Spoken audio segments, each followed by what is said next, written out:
இரத்தக் கொழுப்பின் அளவு விரும்பத்தக்க வரம்பை மீறும் போது முதன்மையான கவலை என்ன? ஏ. இதயத் தமனி நோய் ஆபத்து அதிகரித்தல். பி. சுவாச நோய் தொடங்குதல். சி. எலும்பு அடர்த்தி குறைதல். டி. நீரிழிவு நோய் வளர்ச்சி. சரியான பதில் ஏ. இதயத் தமனி நோய் ஆபத்து அதிகரித்தல். இரத்தத்தில் கொழுப்பின் அளவு அதிகரிக்கும் போது அது தமனிகளின் சுவர்களில் படிந்து இரத்த ஓட்டத்தை தடுத்து இதயத் தமனி நோய்களை கொரோனரி ஆர்டரி டிசீஸ் உண்டாக்குகிறது. இது மாரடைப்பு மற்றும் பக்கவாதம் ஏற்படும் அபாயத்தை நேரடியாக அதிகரிக்கிறது. சோடியம் குளோரினுடன் வினைபுரியும் போது உருவாகும் பொருளின் முழுமையான வேதியியல் சூத்திரம் என்ன? A. NaCl2. B. Na2Cl. C. NaCl. D. NaOCl. சரியான பதில் சி. NaCl. சோடியம் Na மற்றும் குளோரின் Cl அயனிகள் 1:1 என்ற விகிதத்தில் இணைந்து சோடியம் குளோரைடு NaCl என்ற அயனிச் சேர்மத்தை உருவாக்குகின்றன. இது சாதாரண மேசை உப்பின் வேதியியல் பெயர் மற்றும் சூத்திரம் ஆகும். ஏ. NaCl2 என்பது தவறான இணைதிறன் விகிதத்தைக் கொண்டுள்ளது. காடழிப்பை எதிர்த்து போராட புதிய மரங்களை நடும் செயல்முறையை விவரிக்கும் சொல் என்ன? ஏ. காடு வளர்ப்பு afforestation. பி. பாலைவனமாக்கல் desertification. சி. நகரமயமாக்கல் urbanization. டி. காடுகளை மீண்டும் உருவாக்குதல் reforestation. சரியான பதில் ஏ. காடு வளர்ப்பு afforestation. சரியான விடை ஏ. சோகஸ்மேலி காடுகள் இல்லாத இடங்களில் அல்லது காடுகள் அழிக்கப்பட்ட இடங்களில் புதிய மரங்களை நட்டு காடுகளை உருவாக்குவது காடு வளர்ப்பு afforestation எனப்படும். இது புவி வெப்பமடைதலை குறைக்கவும் பல்லுயிர் பெருக்கத்தை பாதுகாக்கவும் உதவுகிறது. வேர் அழுத்தத்தை திறம்பட காண ஒரு தண்டை எந்த நேரத்தில் வெட்ட வேண்டும்? ஏ. இரவு. பி. காலை. சி. மதியம். டி. மாலை. சரியான பதில் பி. காலை. காலை வேளையில் நீராவி போக்கு குறைவாகவும் மண்ணிலிருந்து நீர் உறிஞ்சப்படுதல் அதிகமாகவும் இருப்பதால் வேர் அழுத்தம் அதிகமாக காணப்படும். எந்த உயிரினத்தில் மொட்டு விடுதல் மூலம் பாலிலா இனப்பெருக்கம் நடைபெறுகிறது? A. Yeast. B. Amoeba. C. Plasmodium. D. Bacteria. சரியான பதில் ஏ. ஈஸ்ட். சரியான விடை ஏ. சோகஸ்மேலி ஈஸ்ட் போன்ற ஒரு செல் பூஞ்சைகளில் மொட்டு விடுதல் மூலம் பாலிலா இனப்பெருக்கம் நடைபெறுகிறது. இதில் தாய்ச்சலிலிருந்து ஒரு சிறிய அரும்பு தோன்றி பின்னர் பிரிந்து புதிய உயிரினமாக வளர்கிறது. அதிக அடர்த்தி கொண்ட பொருட்களுக்கான சொல் என்ன? ஏ. அரிதான ரேரா. பி. இலகுவான லைட்டா. சி. கனமான ஹெவியா. டி. அடர்த்தியான டென்சா.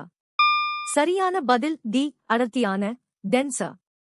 ஒரு குறிப்பிட்ட பருமனில் அதிக நிறை கொண்ட பொருட்கள் அடர்த்தியான டென்சா பொருட்கள் என்று அழைக்கப்படுகின்றன. அடர்த்தி என்பது ஓரலகு பருமனுக்கான நிறை என வரையறுக்கப்படுகிறது. ஒரு குளோரின் அணுவில் எத்தனை இணைதிறன் எலக்ட்ரான்கள் உள்ளன? ஏ. 7. பி. 1. சி. 2. டி. 6. சரியான பதில் ஏ. 7. குளோரின் அணு எண் 17. அதன் எலக்ட்ரான் பகிர்வு 2, 8, 7 ஆகும். எனவே அதன் வெளிவட்டத்தில் 7 இணைதிறன் எலக்ட்ரான்கள் உள்ளன. ஆ. 1 என்பது குளோரின் இணைதிறன் வேலன்சி, ஆனால் இணைதிறன் எலக்ட்ரான்கள் 7. 2 என்பது ஹீலியம் போன்ற வாயுக்களுக்கு உரியது. நீரில் கரையக்கூடிய காரங்கள் எந்தச் சொல்லால் விவரிக்கப்படுகின்றன? ஏ. உப்புகள் சால்ட்ஸ். பி. ஆக்சைடுகள் ஆக்சைட்ஸ். சி. அமிலங்கள் ஆசிட்ஸ். டி. காரங்கள் ஆல்கலைஸ். சரியான பதில் டி. காரங்கள் ஆல்கலைஸ். சரியான விடை டி. சோகஸ்மேலி நீரில் கரையக்கூடிய காரங்கள் ஆல்கலிகள் ஆல்கலைஸ் என்று அழைக்கப்படுகின்றன. சோடியம் ஹைட்ராக்சைடு மற்றும் பொட்டாசியம் ஹைட்ராக்சைடு ஆகியவை இதற்குச் சிறந்த உதாரணங்களாகும். எந்த வகை மின்சுற்றில் வெவ்வேறு கூறுகளின் மின்னழுத்தம் மொத்த மின்னழுத்தத்தை உருவாக்க இணைகிறது? ஏ. கலப்பு மின்சுற்று காம்பினேஷன் சர்க்கிட். பி. பக்க இணைப்பு மின்சுற்று parallel circuit. சி எளிய மின்சுற்று சிம்பிள் சர்க்கிட். டி தொடர் மின்சுற்று சீரீஸ் சர்க்கிட். சரியான பதில் டி தொடர் மின்சுற்று சீரீஸ் சர்க்கிட். 8 தொடர் மின்சுற்றில் மின்தடையாக்கிகளின் வழியாக ஒரே அளவு மின்னோட்டம் பாயும், ஆனால் மொத்த மின்னழுத்தம் ஒவ்வொரு மின்தடையாக்கியின் மின்னழுத்தங்களின் கூடுதலுக்கு சமம். V1 V2 V3. இது மின்சுற்றின் அடிப்படை விதிகளில் ஒன்றாகும். ஈய நைட்ரேட்டின் சிதைவு எந்த சமன்பாட்டால் குறிக்கப்படுகிறது? A CaCl CoHO. B HOHO. C Pb No. BPO NO. T CoHO. சரியான பதில் C Pb No. BPO NO. 6.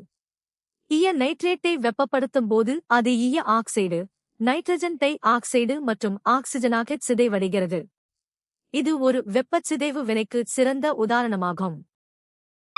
H2O L ஆனது H2O G ஆகஸ்ட் மாறும் செயல்முறை எது? A ஆவியாதல். B படிதல். C பதங்கமாதல். T ஒடுங்குதல். சரியான பதில் A ஆவியாதல். 8 திரவ நிலையில் உள்ள நீர் H2O L வெப்பத்தை ஏற்று வாயு நிலைக்கு H2O G மாறும் நிகழ்வு ஆவியாதல் எவாப்பரேஷன் எனப்படும். இது திரவத்தின் மேற்பரப்பில் எந்த வெப்பநிலையிலும் நிகழக்கூடிய ஒரு மெதுவான செயல்முறையாகும். இரத்த அழுத்தம் எங்கே அதிகமாக இருக்கும்? A தந்திகளில் in the capillaries.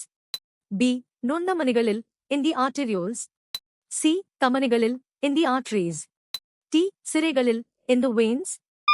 சரியான பதில் C தமனிகளில் in the arteries. 7 இதயம் இரத்தத்தை அதிக விசையுடன் வெளியேற்றுவதால் இதயத்திலிருந்து நேரடியாக இரத்தத்தை பெறும் தமனிகளில் இரத்த அழுத்தம் மிக அதிகமாக இருக்கும். தமனிகளின் தடித்த மற்றும் சுருங்கி விரியும் சுவர்கள் இந்த அதிக அழுத்தத்தை தாங்கும் வகையில் அமைந்துள்ளன. குடல்வாலில் உள்ள பாக்டீரியாவின் செயல்பாடு என்ன? A ஊட்டச்சத்துக்களை உறிஞ்சுதல். B செல்லுலோசை செரித்தல். C கழிவுகளை சேமித்தல். T நொதிகளை உற்பத்தி செய்தல். சரியான பதில் B செல்லுலோசை செரித்தல். 10 சரியான விடை B சோகஸ்மேலி தாவர உண்ணிகளின் குடல்வாலில் சீக்கம் வாழும் சில பாக்டீரியாக்கள் செல்லுலோசை செரிக்கும் செல்லுலேஸ் என்ற நொதியை உற்பத்தி செய்கின்றன. பூமியில் இருக்கும் விலங்குகளிடையே என்ன காணப்படுகிறது? A ஒத்த இனப்பெருக்க முறைகள். B வாழ்விடத்தில் சீரான தன்மை. C பழக்கவழக்கத்தில் பெரும் பன்முகத்தன்மை. T சீரான கட்டமைப்பு அமைப்பு. சரியான பதில் C பழக்கவழக்கத்தில் பெரும் பன்முகத்தன்மை. சரியான விடை C சோகஸ்மேலி பூமியில் உள்ள விலங்குகள் அவற்றின் உணவு பழக்கம், வாழிடம் மற்றும் உடல் அமைப்பில் பெரும் பன்முகத்தன்மையை கொண்டுள்ளன. இந்த உயிரியல் பன்முகத்தன்மை அவை வெவ்வேறு சுற்றுச்சூழல் நிலைகளில் உயிர் வாழ உதவுகிறது. உணவு கெட்டுப் போகும்போது என்ன வகையான மாற்றம் ஏற்படுகிறது? A இயற்பியல் மாற்றம். B வேதியியல் மாற்றம். C மீள் மாற்றம். T வெப்ப உமிழ் மாற்றம். சரியான பதில் B வேதியியல் மாற்றம். 4 உணவு கெட்டுப் போவது என்பது ஒரு வேதியியல் மாற்றமாகும், ஏனெனில் இதில் புதிய பொருட்கள் உருவாகின்றன மற்றும் உணவின் சுவை, மணம் மாறுகிறது. இது ஒரு மீளா மாற்றமாகும், இதில் நொதிகள் மற்றும் நுண்ணுயிர்களின் செயல்பாடுகளால் வேதிவினைகள் நடக்கின்றன. விவரிக்கப்பட்ட சாதனத்தில் உள்ள கலத்திற்கு பொதுவாக எந்த உலோகங்கள் அவற்றின் வெப்பம் மற்றும் மின்கடத்துத்திறன் காரணமாக பயன்படுத்தப்படுகின்றன? A துத்தநாகம் அல்லது ஈயம். B வெள்ளி அல்லது தங்கம்.